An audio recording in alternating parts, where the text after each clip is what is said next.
आज हम नवीं जमात का पेपर फर्स्ट अलजेब्रा का सबक नंबर 4 निस्बत और तनासुब यानी रेशो एंड प्रोपोर्शन के बारे में पढ़ेंगे। नवीं जमात का लेसन तो निस्बत और तनासुब ये आमतौर पर हमेशा की डेली लाइफ में ये निस्बत और तनासुब इस्तेमाल होते हैं ऐसे अल्फाज। तो हमको ये लेसन को समझना बहुत ज़रूरी है। निस्बत यानी रेशो। अब रेशो या निस्बत क्या है, इसको हम क्या बोलेंगे? रेशो यानी निस्बत रेशो क्या चीज़ है उसको समझना है। तो जब दो मकदारें बोले तो कोई भी शय हो सकती है। जब दो मकदारों का मुआवजा यानी दो चीजों में जब हम फर्क करते हैं, जब दो मकदारों का मुआवजा तकसीम के जरिए करते हैं, तब उन आदाद की तकसीम को निस्बत कहते हैं। दो मकदारें ली गई, समझो कोई भी हम मिसाल ले लेते हैं। दो मकदारें मिसाल के तौर पर समझो गेहूं और शक्कर है, या कोई और शय है, या दूध और पानी है। कोई भी शय, अगर ऐसी दो मकदारें जिसका हम फर्क महसूस करते हैं, दोनों में फर्क करते हैं, मुआवजा करते हैं, मगर किसके जरिए करते हैं? तकसीम के जरिए करते हैं। तो तब उन आदाद की तकसीम को हम निस्बत कहते हैं। निस्बत से मुराद तकसीम। निस्बत का मतलब क्या है? तकसीम।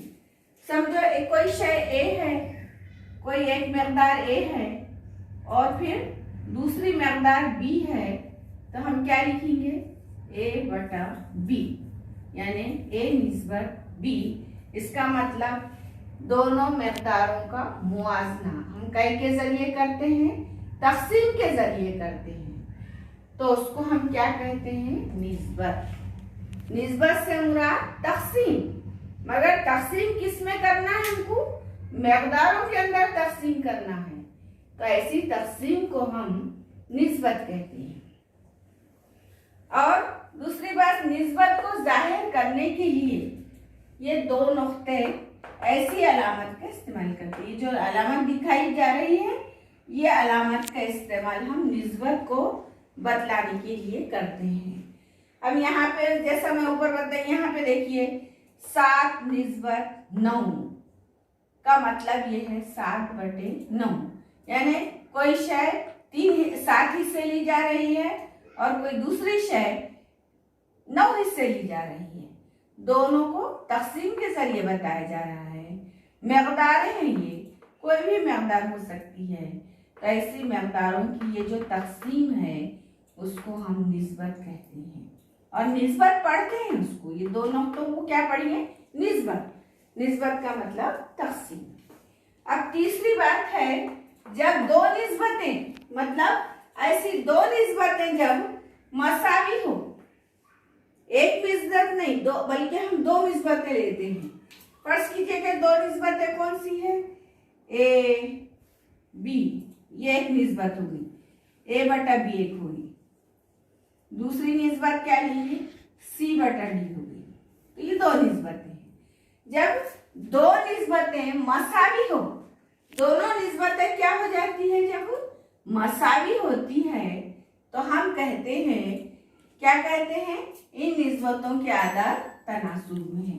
अब समझो एक निस्बत क्या है? ए बटा बी यानी ए निस्बत बी, और दूसरी क्या है निस्बत? सी निस्बत डी यानी ए बटा बी मसावी सी बटा डी। तो हम कहेंगे कि ए बी सी डी ये चारों आदाद तनासुब में हैं। तनासुब का मतलब दो निस्बतों का मसावी होना। जब दो निस्बतें मसावी आ जाती है तो ऐसी दो निस्बतों को हम क्या कहेंगे? कि वो तनासुब में है। तनासुब का मतलब दो निस्बतों का मसावी होना। अब यहाँ पे एक मिसाल ले रहे हैं। 4 आदाद है, 4, 8, 10, 20, 4, 8, 10, 20। अब हम देखेंगे कि क्या ये चारों आदाद तनासुब में है या नहीं है। तो हम मुआवजा कैसे करेंगे, तनासुब में है कि नहीं मुआवजा कैसे करेंगे। पहले दो अदद ले लिए हमने, 4 निस्बत 8। 4 निस्बत 8 का मतलब 4/8। 4/8। अब इसको तकसीम करेंगे 4 को, 4 × 1 4, 4 2 8, ऊपर के 4 नीचे के 4 कैंसल हो जाएंगे। तो जवाब क्या आया, 1/2। फिर हम बाद के दो अदद ले रहे, 10 और 20। तो 10 निस्बत 20 दूसरे दो अदद है, तो मतलब 10/20। 10 × 1 10, 10 2 20, ऊपर के 10 और नीचे के 10 कैंसल हो गए। तो जवाब आया 1/2।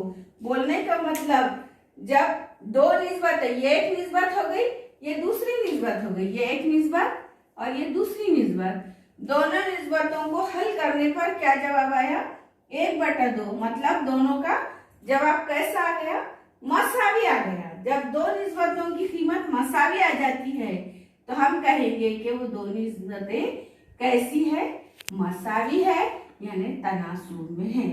ये दो निस्बतें कैसी है, तनासुब में, यानी 4 निस्बत 8 मसावी है 10 निस्बत 20, यानी 4/8 मसावी है 10/20, यानी 4, 8, 10, 20 ये चारों आदाद तनासुब में है। इस तरह कहेंगे। चौथा पॉइंट है, ऐसी निस्बत जिसका नसब नुमा 100 है, शुमार कुनिंदा नहीं बल्कि क्या है, नसब नुमा 100। ऐसी निस्बत जिसका नसब नुमा 100 हो वो फीसदी कहलाता है। जो भी हम हिंसा कीमत अदद लेंगे, अगर उसका नसब नुमा 100 होता है तो हम उसको फीसदी कहेंगे। जैसे 60 निस्बत 100, इसका मतलब 60/100, इसका मतलब 60%। क्या पढ़ेंगे, ये निशानी काय की है, फीसदी की है, तो इसको क्या पढ़ेंगे हम, 60%। फीसदी का मतलब जिसका नसब नुमा 100 होता है उसको हम फीसदी कहेंगे। फीसद का मतलब 100 में से, फीसद का मतलब 100 में से। अब पांचवा पॉइंट है तगय्युर। तगय्युर क्या चीज है, तगय्युर किसे कहते हैं, जब एक मकदार की कीमत बदलती है तब इसकी नजीरी दूसरी मकदार की कीमत भी बदलती है, ऐसी तब्दीली को तगय्युर कहते हैं।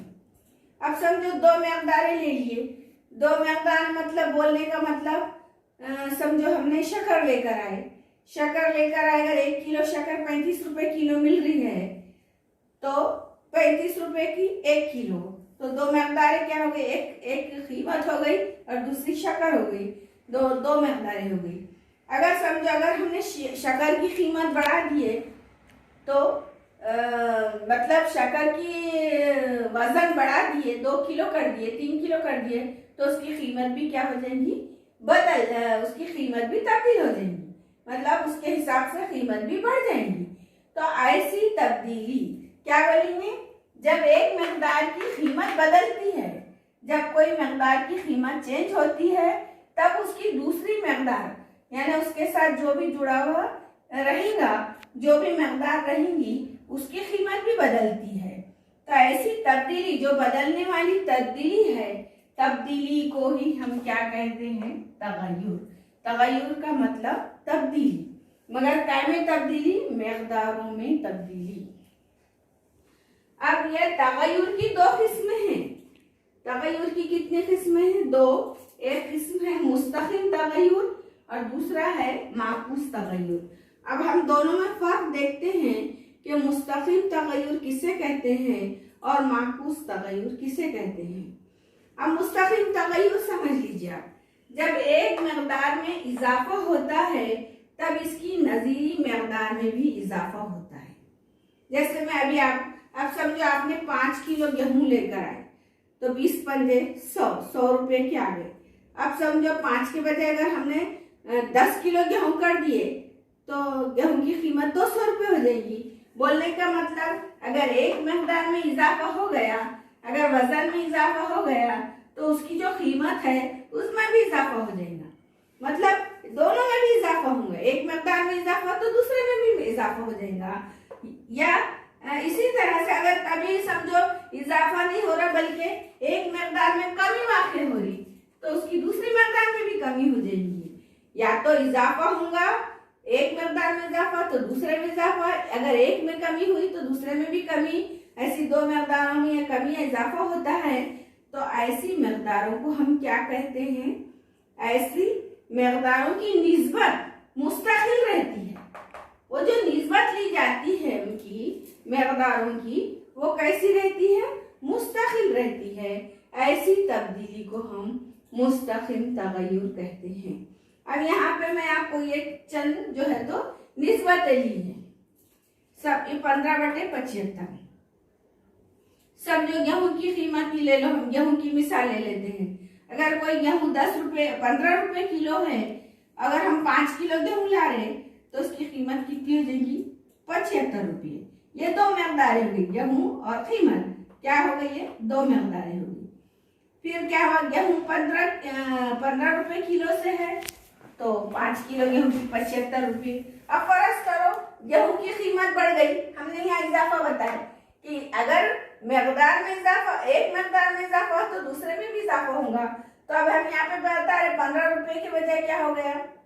गेहूं की कीमत 20 रुपये हो गई। समझो, जब गेहूं की कीमत 20 रुपये हो जाएगी तो 5 किलो गेहूं कितने के आ जाएंगे? 100 रुपए के आ जाएंगे। बोलने का मतलब यहाँ पे 15 रुपए किलो गेहूं थे तो 75 रुपए के 5 किलो आ गए। यहाँ 20 रुपए किलो के, अब वही गेहूं की कीमत में क्या हुआ? यहाँ इजाफा बता रहे, एक मकदार में इजाफा। तो देखो यहाँ कीमत में क्या हो गया? 15 के बजाय 20 हो गया, तो कीमत में इजाफा हो गया। तो उसके मतलब 1 किलो की कीमत इतनी, तो दूसरी भी उसके साथ जो हम वजन ले, मतलब उसमें भी इजाफा हो गया, पैसों में भी इजाफा हो गया। अगर वजन में इजाफा हो गया तो उसके अमाउंट कीमत में भी इजाफा हो गया।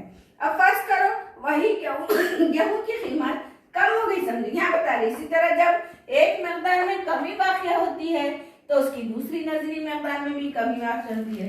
फर्ज कीजिए कि गेहूं की कीमत घट गई और 15-20 के बजाय वो 10 रुपये किलो हो गया। तो मिसाल ले रहे हम गेहूं की, ऐसा गेहूं लेना नहीं है हमको, माखूस मुस्तकिल तगय्युर समझना है। तो अगर फर्ज करो गेहूं की कीमत घट गई और 10 रुपये किलो हो गई तो फिर 5 किलो गेहूं कितने के हो गए? 5 दाहे 50 रुपये के हो गए। तो देखो कीमत घट गई तो ये जो मतलब गेहूं की कीमत कम हो गई तो अमाउंट में भी कमी आ गई। मगर हम एक चीज देखेंगे कि यहाँ पे जो जितने भी निस्बतें हैं सब निस्बतें कांस्टेंट है, मुस्तकिल है। 15 एकन 15, 15 पंजे 75, 20 एका 20, 20 पंजे 100, 10 एका 10, 10 पंजे 50। हर एक को हल करने के बाद क्या कीमत आ रही है? एक मुस्तकिल कीमत आ रही है, 1/5। तो ऐसी मुस्तकिल कीमत आने वाली जो निस्बतें रहेंगी, ऐसी निस्बतों को हम क्या कहेंगे? मुस्तकिल तगय्युर। मुस्तकिल तगय्युर का मतलब क्या है? कि दोनों मकदारों की निस्बत मुस्तकिल रहती है।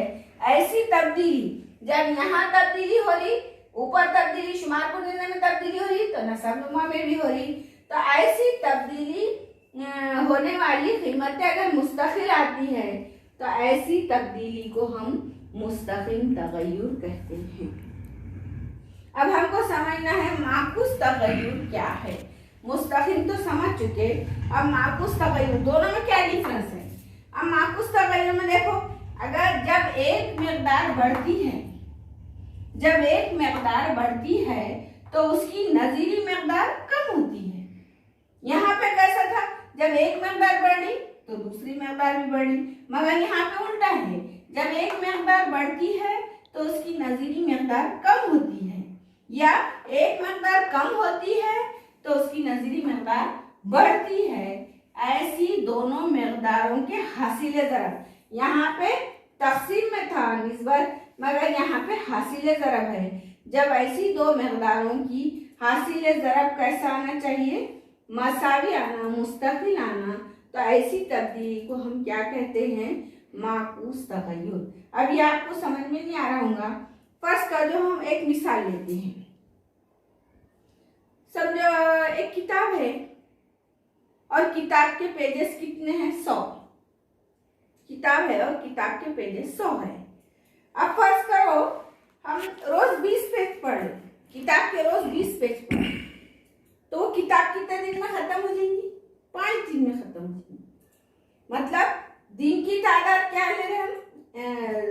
पेजेस की तादाद जो सफ़े है, सफ़े की तादाद कितनी ले रहे, 20 ले रहे। रोज 20 पेज सफ़े पढ़ रहे तो 5 दिन में किताब खत्म हो जाएंगी। 20 पंजे 100 यहाँ आ गए। अब फर्ज करो हम क्या कर रहे हैं, रोज 20 सफ़े पढ़ने की बजाय अब यहाँ देखो, यहाँ क्या बोल रहे हैं हम, जब एक मकदार बढ़ती है यानी सफ़े हम कितने पढ़े हैं 20, तो मकदार कितनी मतलब दिन कितने लग रहे हमको, 5 ही दिन लग रहे। 20 सफ़े रोज पढ़ रहे तो 5 ही दिन लग रहे। मान यहाँ उल्टा हो गया। अगर फर्ज करो हमने सफ़े की तादाद 5 कर दी, रोज सिर्फ 5 ही सफ़े पढ़ रहे, तो हमको पूरी किताब खत्म होने कितने दिन लग जाएंगे, 20 दिन लग जाएंगे। तो मतलब 20 पर 100, 5 कुछ ज़रब दिए 20 से, 5 0 0, 5 2 10, इसका भी जवाब 100 आ गया। तो बोलने का मतलब जब एक मकदार बढ़ती है तो दूसरी मकदार में कमी वाक़या होती है, या जब एक मकदार में कमी वाक़या होती है तो दूसरी मकदार में इजाफा होता है, लेकिन उन दोनों मकदारों का हासिल ज़रब मुस्तकिल होता है। तो ऐसी तब्दीली को हम माकूस तग़य्युर कहते हैं।